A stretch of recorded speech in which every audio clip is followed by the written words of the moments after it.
பெண்ணின் பிரத்யேகமான திருமணம் விவாஹா தி சென்னை சில்க்ஸ். அனைவருக்கும் வணக்கம்.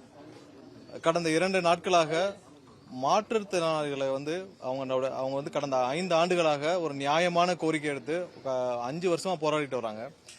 கடந்த 5 ஆண்டுகளா மாற்றுத்திறனாளி ஒவ்வொரு இடத்துலயும் இது அவங்க வடபழனியில் ஒரு போராட்டம்ல அவங்கள மிகவும் கொடுமையாக இந்த அரசு காவல்துறை நடத்தியது. இப்பவும் பாத்தீங்கன்னா இந்த 5 வருஷம் முடிவுல இப்பவும் பாத்தீங்கன்னா கடந்த 2 நாட்களுக்கு முன்னால அவர்களை இரவு முழுவதும் அவங்களை எல்லாம் ஒரு பஸ்ல வச்சு 10க்கும் மேற்பட்ட பேருந்துகள்ல வச்சு சென்னை முழுவதும் சுற்றி அவங்கள எல்லா இடத்துலயும் கடுமையாக தாக்கப்பட்டு அவங்கள பல பேர் எங்க இருக்கிறாங்கன்னு அவங்களுக்குள்ளே தெரியல, எந்த இடத்துல வச்சிருக்காங்கன்னு தெரியல. ஏன்னா இது ஒரு தொடர் கதையா இருக்கு. ஒரு போராட்டம் இல்ல, எல்லா தரப்பு மக்களும் போராட்டம் பண்ணி முடிச்சிட்டாங்க. செவிலியர்களுக்கு இதை விட கொடுமையாக நினைச்சு அவங்களை 5 நாட்கள் ஒரு மண்டபத்தில் அடைச்சு வச்சு அவங்களுக்கு அடிப்படை வசதி கூட இல்லாமல் கஷ்டப்பட்டாங்க. எல்லா தரப்பு மக்களும் ஆசிரியர்கள்லாம் 5 வருஷமா தொகுப்பூதிய ஆசிரியர்கள் பட்ட கஷ்டம் யாருமே நினைச்சு பார்க்க கூட முடியாது. ஏன்னா அவங்க போராட்டம் நடத்திட்டு இருக்கிறப்ப அவங்களுக்கு ஒரு அடிப்படை ஒரு வசதி கூட கிடைக்க முடியாத அளவுக்கு, அவங்களுக்கு ஒரு கழிப்பறை கூட செல்ல முடியாத அளவுக்கு அவங்க தடுக்கப்பட்டார்கள். சோ ஒரு போராட்டத்தை எப்படி ஹேண்டில் பண்ணணும் கூட இங்க இருக்கிற அரசுக்கும் இங்க இருக்கிற அரசு அதிகாரிகளுக்கும் தெரியலையான்றதான் ஒரு பெரிய கேள்விக்குறியா இருக்கு. ஏன்னா ஒரு போராட்டம் பண்றவங்களுக்கு அவங்களுக்கு கண்டிப்பாக அந்த உரிமை இருக்குது. அவங்க அனுமதி வாங்கிட்டு தான் போராட்டம் பண்றாங்க, அனுமதிக்கப்பட்ட இடத்துல தான் போராட்டம் பண்றாங்க. சோ அவங்க அரசுக்கு எதிராக கோரிக்கை கொடுக்கறாங்கன்னா நீங்க ஏற்கனவே கொடுத்த வாக்குறுதியை நிறைவேற்றவில்லைன்னா அவங்க அந்த கோரிக்கை எடுத்து போராட்டம் பண்றாங்க. சோ இதுல இன்னொரு விஷயம் என்னன்னா, கே பாலகிருஷ்ணன் அவர்கள், அதாவது கம்யூனிஸ்ட் கட்சியுடைய முன்னாள் தலைவர், அவருடைய மனைவியும் அவங்க ஆதரவு தெரிவிப்பதற்காக சென்றிருக்கிறார்கள். அவரையும் சேர்த்து கைது செய்து அவரையும் தாக்கி அவர் மருத்துவமனையில் அனுமதிக்கப்பட்டுள்ளார். இது அனைத்தும் வன்மையாக கண்டிக்கத்தக்கது. மற்ற மாநிலங்கள்லாம் மாற்றுத்திறனாளிகளுக்கு 6000 7000 கொடுக்கறப்ப தமிழகத்தில் மட்டும் 1500 ரூபாய் கொடுத்துட்டு வராங்க ஆண்களுக்கு. 1500 ரூபாய் வச்சு அவர் இன்னைக்கு இருக்கிற ஒரு நாளைக்கு ஒரு வேளை உணவை கூட எடுத்துக்கொள்ள முடியாத ஒரு சூழ்நிலை இருக்கும். இதுல மாற்றுத்திறனாளி எப்படி அவங்களுடைய வாழ்க்கையை நடத்த முடியும்? அவர்களுக்கு நீங்க ஏதாவது ஒரு இடத்துல நீங்க வேலை வாய்ப்புகள்ல முன்னுரிமை கொடுத்துருக்கணும், எல்லா இடத்துல அவங்களுக்கு படிப்புக்கு ஏற்ற வேலை வாய்ப்புகள்ல முன்னுரிமை கொடுக்கணும். ஒன்னும் பெரிய விஷயங்கள ஒரு சின்ன ஜீவோ இங்க இருக்கிற லட்சக்கணக்கான மாற்றுத்திறனாளிகளுக்கு அவர்களுடைய வாழ்க்கையை உயர்த்த உதவும். அவர்களுக்கு இந்த சமுதாயமும் இந்த அரசும் தான் உதவியாக துணை புரிய வேண்டும். அதை ஒரு அரசே அவர்களை எதிரியை போல அகதியை போல நடத்துவது வன்மையாக கண்டிக்கத்தக்கது. கண்டிப்பாக இந்த அரசும் இந்த அரசை இந்த மாதிரி செயல்களை செய்து வரும் அதிகாரிகளும் கண்டிப்பாக திருந்த வேண்டும். ஏன்னா ஒரு போராட்டத்தை நீங்கள் எப்படி கௌரவமாக அதை அனுமதிக்க வேண்டும், அதை எப்படி ஹேண்டில் பண்ணணும்னே நிறைய ப்ரொசீஜர்ஸ் இருக்கு. கண்டிப்பாக கம்யூனிஸ்ட் தோழர்களும் எங்களுடைய கருத்தில் ஒற்று இருப்பார்கள் நினைக்கிறோம். ஏன்னா ஒரு நியாயமான போராட்டத்தை இந்தியாவிற்கே கற்றுக் கொடுத்தவர்கள் கம்யூனிஸ்ட் தோழர்கள். அவர்களும் கண்டிப்பாக எங்களுடைய இந்த கருத்தில் ஒற்று இருப்பார்கள் நினைக்கிறோம். இது வன்மையாக கண்டிக்கத்தக்கது. வேற ஏதாவது கேள்வி இருந்தா? இதுவரை இல்லாத சமயத்துல இப்ப பல சங்கங்கள் பல அமைப்புகள் போராட்டம் ரொம்ப நாளாவே நடத்திட்டு வராங்க. ஆனா இந்த கடந்த 2-3 நாட்களா, கடந்த ஒரு வார காலமா தமிழக வெற்றி கழகம் இது போன்ற போராட்டங்களுக்கு ஆர்ப்பாட்டங்களுக்கு, குறிப்பா இந்த மாற்றுத்திறனாளிகளாகட்டும், கௌரவ விரிவுரையாளர்கள் சங்கம் இப்படி தொடர்ந்து இப்ப தேர்தலை ஒட்டி இருக்கக்கூடிய சமயத்துல இது போன்ற போராட்டங்களுக்கு ஆதரவு தெரிவிப்பது எதனால? இல்ல, எந்த காலகட்டத்திலையும் இந்த நியாயமான கோரிக்கை ஏற்று வந்த போராட்டங்கள் அனைத்துக்கும் நாங்க ஆதரவு தெரிவிச்சிருக்கோம். தூய்மை பணியாளருக்கு நாங்கள் நேரில் சென்றோம், அவர்களும் எங்களுடைய தலைவரை பார்த்தார். பரந்தூர் போராட்ட குழுவினர் எங்களுடைய தலைவரை சந்திச்சார்கள். சோ நியாயமான கோரிக்கைகள், மக்களுடைய கோரிக்கைகள், இந்த அரசால் ஏமாற்றப்பட்டவர்கள் கண்டிப்பாக அனைத்து கோரிக்கைகளுக்கும் நாங்கள் கண்டிப்பாக சென்று நாங்கள் சந்திச்சிருக்கிறோம். கண்டிப்பாக மக்களுடன் இருக்கிறது தான் எங்களுடைய கட்சி முழுமையாக எங்களோட மக்களோட இருக்கும்ன்றது மாற்றுக்கத்தில். அதாவது ஒவ்வொரு கட்சியும் எதுக்கு ஆரம்பிக்கிறாங்கன்றது எல்லாருக்கும் தெரியும். ஒவ்வொரு கட்சியும் ஒரு நல்ல எண்ணத்தோட மக்களுக்கு ஏதாவது செய்யணுன்ற ஒரு எண்ணத்தோட தான் கட்சி ஆரம்பிப்பாங்க.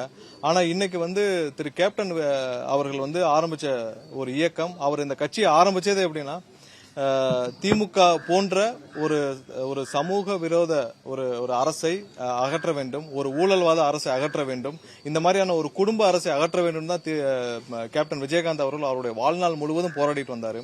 அவருடைய வாழ்நாள் முழுவதும் அவருக்கு கடைசி வரை, அவருடைய உயிர் மூச்சு இருக்கும் வரை அவருக்கு திமுகவால் கொடுக்கப்பட்ட அழுத்தங்கள் தமிழக மக்கள் அனைவரும், நீங்க எல்லாம் அனைவரும் நன்கு அறிவீர்கள். ஏன்னா ஒவ்வொரு நாளும் அவர் மேல நூற்றுக்கணக்கான வழக்குகள் இருந்துச்சு. அவருடைய வாழ்க்கையில தினமும் வந்து கோர்ட்டுக்கு தான் போயிட்டு வந்துட்டே இருந்தாரு. அவர் திமுக அரசு இருக்கிறப்ப ஒவ்வொரு நாளும் அவருடைய ஒரு ப்ராப்பர்ட்டியா இருக்கட்டும், அவருடைய சொத்துக்களை முடக்கும் வேலைகளை திமுக செஞ்சாங்க, அவருடைய கட்சியை முடக்கும் வேலை செஞ்சாங்க, அவருடைய அரசியல் வாழ்க்கையை முடிக்கிறதுக்கு திமுக வந்து அவ்வளவு ஆவர்த்தனங்க செஞ்சாங்க. அவரை வந்து அரசியல் இருந்து அகற்ற திமுக அவ்வளவு முயற்சிகள் செஞ்சது.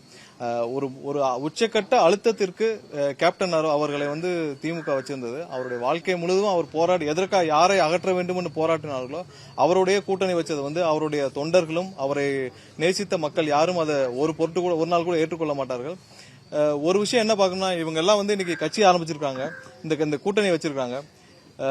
முன்னாடிலாம் கட்சி ஆரம்பிச்சா ஏதோ மக்களுக்கு நல்லது செய்யணும், ஏதாவது செய்யணும்னு நினைச்சு ஒரு கட்சி ஒரு கூட்டணிகள் ஃபார்ம் பண்ணப்படும். இன்னைக்கெல்லாம் எல்லாம் வந்து ஒரு பிரைவேட் லிமிடெட், ஒவ்வொரு குடும்பத்தோடைய பிரைவேட் லிமிடெட் கம்பெனி மாதிரி ஆயிருச்சு. ஸோ அந்த குடும்பங்கள்லாம் சேர்ந்து அவங்களுக்கு என்ன ப்ராஃபிட் கிடைக்குதோ, என்ன ஒவ்வொரு இடத்துல என்ன வந்து லாபம் கிடைக்குதோ அந்த லாப நோக்கத்தோடு ஒவ்வொரு கூட்டணியும் வைக்கப்படுது. ஸோ இதுல இன்னொரு விஷயம் நம்ம பார்க்க வேண்டிய விஷயம் என்னன்னா, திமுக வந்து ஒவ்வொரு நாளும் சொல்லிட்டு இருக்காங்க வலுவான கூட்டணியில் இருக்கோம், வலுவான கூட்டணியை வச்சிருக்கோம்னு சொல்லிட்டு.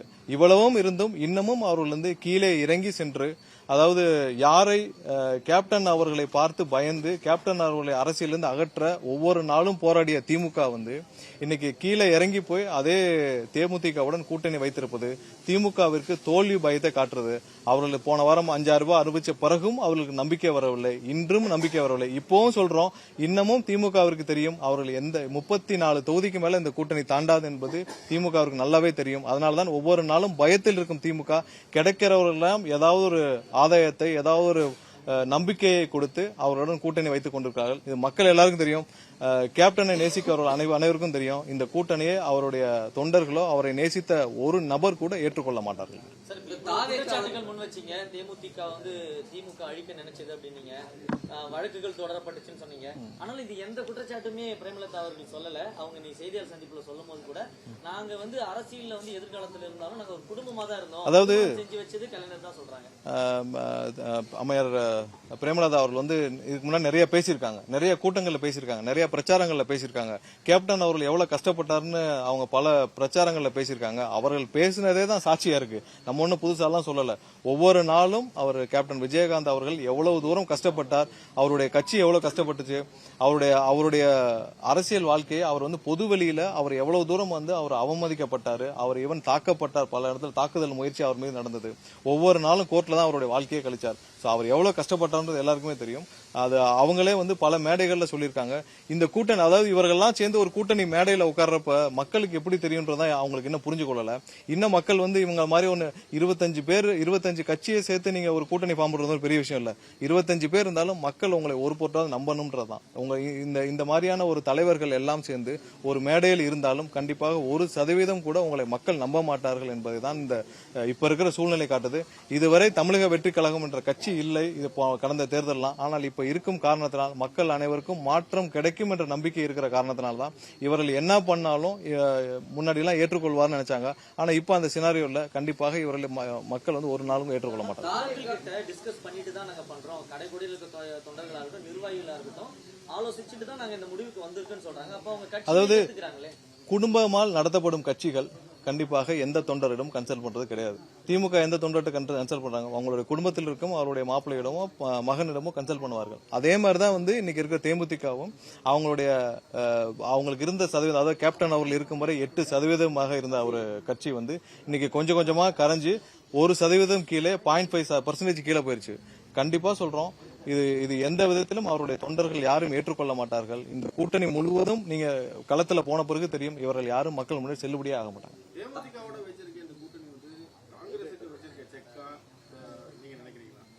இல்ல, அவர்கள் இது முதலாவதா திமுகவுக்கான தோல்வி பயத்தை காட்டுது. ஏன்னா திமுக வந்து எல்லாம் இருந்தும் நாங்க வந்து நாங்க வலுவான கூட்டணி இருக்கோம்னு சொல்றாங்க. வலுவான கூட்டணி இருந்தும் மேலும் ஏன் அவர்கள் வந்து இன்னைக்கு இறங்கி போய் அவர்கள் எதிர்க்கக்கூடிய ஒரு கட்சியை நாடி அவங்க கூட்டணி வைக்க வேண்டும். சோ அவங்களுக்கு வந்து முழுவதும் அவங்க இந்த தேர்தலில் மக்கள் அவங்க மீது இந்த நம்பிக்கை இழந்துட்டாங்கன்னு தான் இது காட்டுது. இந்த தேர்தலோட திமுக வந்து இந்த கூட்டணி 2011 என்ன மாதிரி ஒரு ரிசல்ட் வந்துச்சோ அதே ரிசல்ட் தான் இந்த தேர்தலையும் வரப்போகுது. கண்டிப்பா 34 தொகுதி அதிகபட்சம். எங்க எல்லாருடைய ரிப்போர்ட்டும் அப்படிதான் இருக்கு. திமுகவிற்கும் அவங்களுடைய ரிப்போர்ட் தெரியும். 34 தொகுதிகளே அந்த கூட்டணி தாண்டாது. அதனால அந்த தோல்வி பயத்தால் தான் 0.5% கிடைச்சா கூட இல்ல 1% இருக்கும் கட்சியை கூட தேடி போய் கூட்டணி வைக்க வேண்டிய ஒரே காரணம் திமுகவுடைய தோல்வி பயம் தான். தேமுதிகவுடன் தாவேகா கூட்டணி வைக்க விரும்புச்சா சார்? பேச்சுவார்த்தைகள் ஏதாவது போனுச்சா? இல்ல அந்த மாதிரியான எந்த பேச்சுவார்த்தையும் எங்க சைட்ல இருந்து எதுவும் இல்ல. ஏன்னா எங்களால வந்து எங்களுடைய தலைவருடைய பாலிசி எல்லாம் தெரியும், எங்களுடைய கொள்கை எல்லாம் தெரியும். இதோட ஒற்று வரவர்கள் மட்டும்தான் எங்களுடைய கூட்டணியை வைக்க முடியும். சோ அந்த மாதிரியான எந்த முயற்சிகளும் இதுக்கு முன்னால் நடைபெறவில்லை. காங்கிரஸ் அப்ரோச் பண்ற பட்சத்துல ஏத்துக்குவீங்களா சார் கூட்டணிக்கு? இல்ல கூட்டணி சம்பந்தப்பட்ட எந்த விஷயமும் ஏதாவது ஒரு முடிவுகள் எடுக்கப்பட்டால் எங்களுடைய தலைவர் தான் அறிவிப்பார். அதுக்குன்னு காலகட்டங்கள் இருக்கு. இன்னும் 2-3 வாரங்கள் இருக்கு. கடந்த தேர்தல்கள் எல்லாரும் பார்த்திருப்பீங்க. நாமினேஷன் தாக்கல் ஆரம்பிச்ச பிறகு கூட நமக்கான நேரங்கள் இருக்கும். கடைசி நாள் வரைக்கும் கூட கூட்டணி மாற்றங்கள் இருக்கும். கடைசி நாள் கூட வேட்பாளர் அறிவிக்கப்பட்டு எல்லாரும் நாமினேஷன் தாக்கல் பண்ணிருக்காங்க. நாட்கள் இன்னும் அதிகமா இருக்குது, இன்னும் நேரங்கள் அதிகமா இருக்குது. கண்டிப்பாக மக்கள் செல்வாக்கு யாருக்கு இருக்குன்னு எல்லாருக்கும் தெரியும். அதன் அடிப்படையில் நிர்வாகிகள் பேசுறாங்களா சார்? காங்கிரஸ் டெல்லி நிர்வாகிகளோட பேசுறாங்களா? காத்துறதுக்கான என்ன அஷ்யூரன்ஸ் இருக்கு? என்ன நம்பிக்கை இருக்கு? இல்ல ஏதாவது ஒரு அபிஷியல் ஒரு அபிஷியலான சந்திப்புகள் இல்ல அபிஷியலான ஏதாவது ஒரு முடிவுகள் எடுக்கப்பட்டால் எங்களுடைய தலைவர் மூலமாக அறிவிப்புகள் வரும். மற்றபடி எந்த ரூமர்ஸ்க்கும் நம்ம பதில் சொல்ல முடிவு வந்து கூட்டணி குறித்த முடிவு தலைவர் தான் எடுப்பாரு, அதை உறுதிபட சொல்லிட்டீங்க. ஆனா இப்ப வந்து கொள்கை எதிரி அரசியல் எதிரோட ஒருபோதும் கூட்டணி இல்லன்னு சொல்லியிருக்கீங்க. ஒரு டிசைன் இருக்கு இல்லையா, அந்த மாதிரி காங்கிரஸுக்கு இருக்கா? இல்ல கூட்டணி வைக்கிறதுக்கான சாத்தியக்கூறுகள் இருக்கா? இல்ல கூட்டணி சம்பந்தப்பட்ட முடிவுகள் கண்டிப்பா எங்களுடைய தலைவர் தான் எடுப்பார். அதுக்கான சாத்தியக்கூறுகள் வந்தால் அறிவிக்க போறோம். ஏன்னா சாத்தியக்கூறுகள் இல்லாமல் யாரும் எந்த ஸ்பெகுலேஷன்லயும் யாரும் அறிவிக்க முடியாது. அதுக்கான நேரமும் வரும். நேரம் வந்தப்ப எங்களுடைய தலைவர் அறிவிப்பார். இரண்டு பெரிய கட்சிகளுமே பாத்தீங்கன்னா அவங்களுடைய கூட்டணி கட்சிகள் ஓரளவுக்கு வாக்கு சதவீதம் பெறக்கூடிய கட்சிகள் அனைத்துமே பாத்தீங்கன்னா எல்லா கட்சிகளும் அவங்களுடைய கூட்டணி இறுதி செஞ்சுட்டாங்க. ஆனா தாவேகாவுடைய ஆரம்ப கட்டத்துல இருந்து நிலைப்பாடு வந்து கூட்டணி ஆட்சி அப்படின்றது தான். சோ இப்ப அப்படி இல்ல, கூட்டணிக்கு எந்த கட்சிகள் வரனாலும் தனித்து போட்டியிடுறதுக்கான எல்லா மனநிலையோட இருக்கீங்களா சார்? 134 தொகுதிகள். ஒரு விஷயம் என்னன்னா, எல்லா கட்சியும் அவங்களுடைய கூட்டணி எதுக்காக கொண்டு போறாங்கன்னா, இப்ப நீங்க அதிமுக எடுத்துக்கொண்டீங்களா, அவங்களுக்கு வந்து சென்னையோ இல்ல நார்த் சைட்லயோ அவங்களுக்கு வந்து அவங்களுடைய வாக்குகள் கம்மியா இருக்கும். நார்த்ல இருக்கும், டெல்டால இங்கெல்லாம் வாக்குகள் கம்மியா இருக்கும். சோ அதனால அதிமுக வந்து அதற்கு தேவையான வகையில கூட்டணி வைப்பாங்க. இதுல திமுக பாத்தீங்கன்னா சவுத்துல அவங்களுக்கு தேவையான அவங்களுக்கு கூட்டணி இருக்காது. அதுல கொங்கு சைட்ல அந்த மாதிரி கட்சிகளோட கூட்டணி வைப்பாங்க. எங்களுக்கு எங்களுடைய தலைவருக்கு மக்களுடைய ஆதரவு ஒரே மாதிரியாக ஒரே சீராக அனைத்து தொகுதியில் 234 தொகுதியிலும் ஒரே மாதிரியா இருக்குது. கண்டிப்பாக எல்லா இடத்துலயும் ஒரே மாதிரியாக எங்களுக்கு வந்து 25% 38% வரை 40% வரை ஒரே மாதிரியாக எல்லா தொகுதியிலும் ஒரே சீராக இருக்கு. எங்கேயுமே நாங்க வந்து குறைவான வாக்குகள் எடுக்கும் பகுதி என்று எதுவுமே கிடையாது. அதனால வந்து நாங்க கூட்டணி இந்த மாதிரியான ஒரு கட்சியுடன் கூட்டணி வைத்தால் தான் எங்களுக்கு இந்த வாக்குகள் வேண்டும் என்ற கண்ணோட்டம் இல்லை. கண்டிப்பாக எல்லா மக்களுடைய ஆதரவும் முழுமையாக இருக்கு. எப்பவும் நீங்க கூட்டணி வேவ் எப்படி செட் ஆகும்னா 20% எப்போ ஒரு கட்சி தனிப்பெரும்பான்மையோட 20% தாண்டுதோ ஒரே மாதிரியாக தமிழகம் முழுவதும் ஒரே மாதிரியா இருக்கும். கண்டிப்பா அது தேர்தல் ஆரம்பித்த பிறகு ஒரு தேர்தல் பிரச்சாரம் ஆரம்பித்த பிறகு அது ஒரு வேவா கன்வெர்ட் ஆகும். அந்த வேவ் தான் வந்து ஒரு அரசியலையே ஒரு தீர்மானிக்கும், அந்த எலெக்ஷனே தீர்மானிக்கும். சோ அதே மாதிரி தான் இந்த தேர்தலும் இருக்க போகுது. எங்களுடைய கட்சி எதிர்கட்சியே சொல்லுது 20% நாங்கள் தாண்டி விட்டோம் என்று. சோ 20% எல்லா தொகுதியிலும் தாண்டினப்போ நீங்க தேர்தல் அன்னைக்கு வாக்கெடுப்பு அன்னைக்கு போலிங் டே அன்னைக்கு பாத்தீங்கன்னா இது கண்டிப்பாக 45% மாறி இருக்கும். இன்னைக்கு இருக்கிற நீங்க 25 பேர் 30 கட்சிகள் சேர்ந்து கூட்டணி அமைச்சாலும் அது பொருந்தாக கூட்டணியா இருக்கும். அது ப்ராஃபிட் மார்ஜினே ஒரு கம்பெனி 4 கம்பெனி சேர்ந்து ஒரு ப்ராஃபிட் மார்ஜினுக்கு கூட்டணி வச்ச மாதிரி இருக்கும். அதை எதுவும் மக்கள் ஏற்றுக்கொள்ள மாட்டார்கள். கண்டிப்பாக தனிப்பெரும்பான்மையோட எங்களுடைய கட்சி வந்து ஆட்சி அமைக்க அளவுக்கு சீட்டுகள் இருக்கும். இல்ல அந்த மாதிரி எதுவும் இல்ல.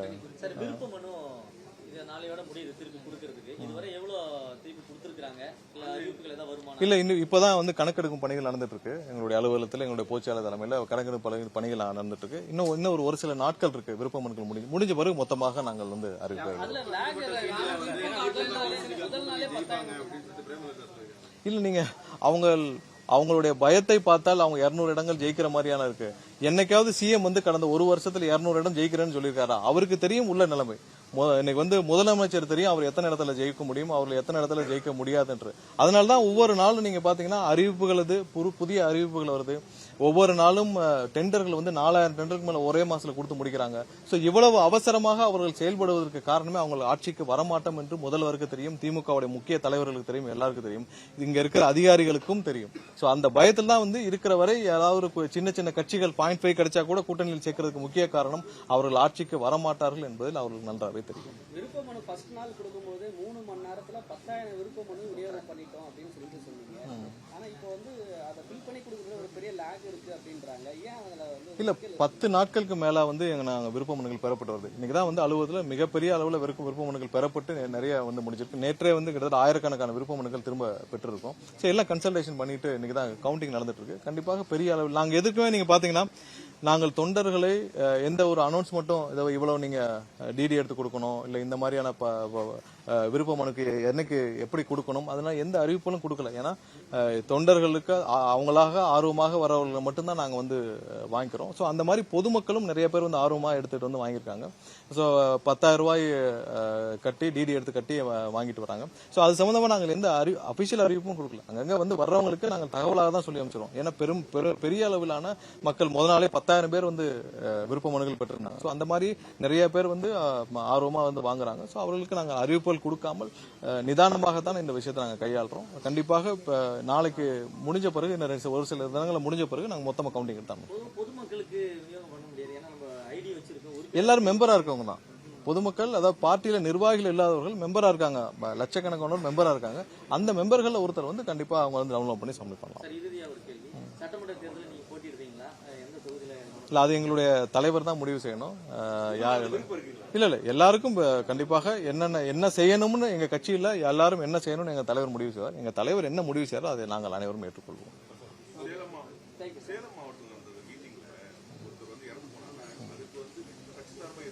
இல்ல கட்சி சார்பாக எங்களுடைய நிர்வாகிகள் எல்லாரும் உடன் இருந்தாங்க, எல்லாரும் கூட இருந்தா, எல்லாரும் கடைசி நாள் வரை இருந்தோம். இப்பவும் அவங்களுடைய குடும்பத்துடன் தொடர்பு கொண்டு அவங்களுக்கு தேவையான உதவிகள் நாங்க செஞ்சுட்டு இருக்கோம்.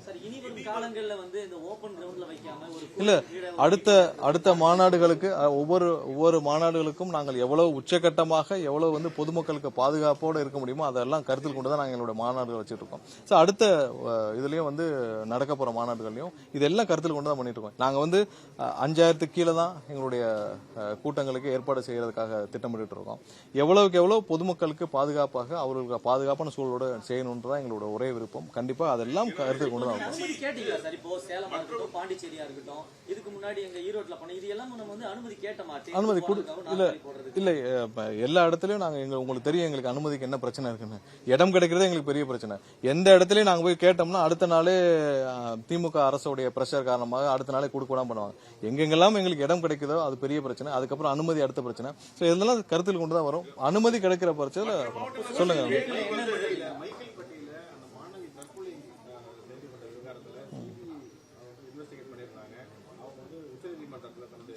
தாக்கல் பண்ணிருக்காங்க.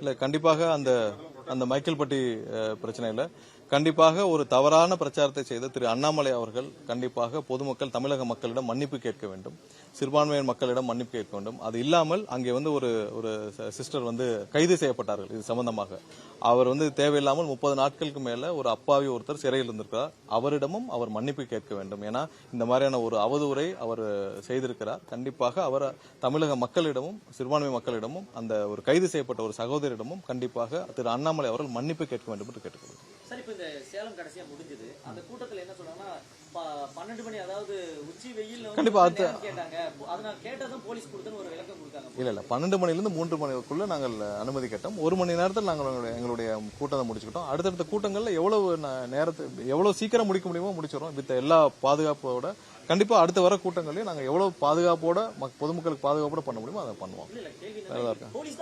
வேறதா இருக்கா? இல்ல நாங்கள் கேட்ட நேரங்கள் தான். சார், சீமானிடம் வந்து தாவேக்காவுடைய கூட்டணி போவீங்களா அப்படின்னு சொல்லி கேட்டதுக்கு தம்பி கூப்பிட்டு அண்ணன் போக கூடாது, அண்ணன் கூப்பிட்டாதான் தம்பி வரணும் அப்படின்ற மாதிரி சொல்லியிருக்காரு. ஒருவேளை அப்படி சீமான் நாம் தமிழர் கட்சி தாவேக்காவுக்கு கூட்டணி அழைச்சா பேச்சுவார்த்தைக்கு தயாரா இருக்கீங்க? இல்ல சீமானை பத்தி எல்லாம் நம்ம பேச வேண்டாம். அவரே வந்து 17-18 வருஷமா கட்சி நடத்திட்டு இருக்காரு. 18 வருஷமா எதுக்கு கட்சி நடத்துறான்னு தெரியல. ஆட்சிக்கு வரமாட்டேன்னு சொல்றாரு. ஆட்சிக்கு வரமாட்டேன்னு சொல்றாரு, ஆட்சி எனக்கு வேணான்னு சொல்றாரு, எனக்கு எந்த பதவியும் வேணான்னு சொல்றாரு, நாங்க கவர்மெண்ட்டையும் வேணான்னு சொல்றாரு. எந்த நோக்கத்துக்குமே இல்லாம, எந்த இன்ட்ரெஸ்ட்டுமே இல்லாம எதுக்கு கட்சி நடத்துறாருன்னு தெரியல. அவர் சும்மா டைம் பாஸ்க்கு நடத்திட்டு இருக்காரு. அவருக்கு ஒரு பிளாட்ஃபார்ம் ஒவ்வொரு ஊர்லயுமே பேசுறதுக்கு, அந்த பிளாட்ஃபார்முக்காக அவர் கட்சி நடத்திட்டு இருக்காரு. அவர் சொல்றதெல்லாம் நம்ம பெரிய சீரியஸ் எடுத்துட்டு இருக்க தேவையில்லை.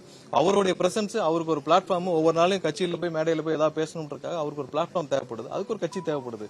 அதுக்காக அவர் கட்சி நடத்திட்டு இருக்காரு. யாராவது நான் ஆட்சியில வரமாட்டேன், எது கவர்மெண்டே வேணாம், எதுவும் வேணாம், ஆனா நான் சும்மா இருப்பேன்னு சொல்லி ஒரு கட்சி நடத்துறத பாத்திருக்கீங்களா? அப்படி நடத்திட்டு இருக்காரு 15 வருஷமா.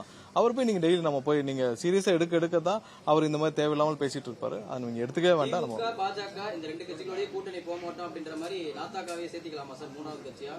அவங்க கூட தாவேகா கூட்டணி போகாதுன்றது உறுதியா எடுத்து இல்ல, நீங்க கூட்டணிங்கிறது மக்கள் ஃபர்ஸ்ட் ஏத்துக்கணும். நீங்க 50 கட்சி கூட கூட்டணி வச்சுக்கோங்க, மக்கள் ஏத்துக்கணும்ல. நீங்க எதுக்காக நீங்க ஒரு அரசியல் கட்சி ஆரம்பிச்சிருக்கோம், எதுக்கு நம்ம ஒரு எலெக்ஷனை சந்திக்கணும்னு இருக்குல்ல.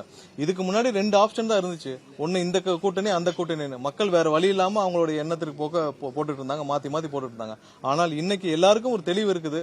ஒரு 70 வருஷம் கழிச்சு ஒரு மாற்றம் தேவைன்ற தெளிவு இருக்குது.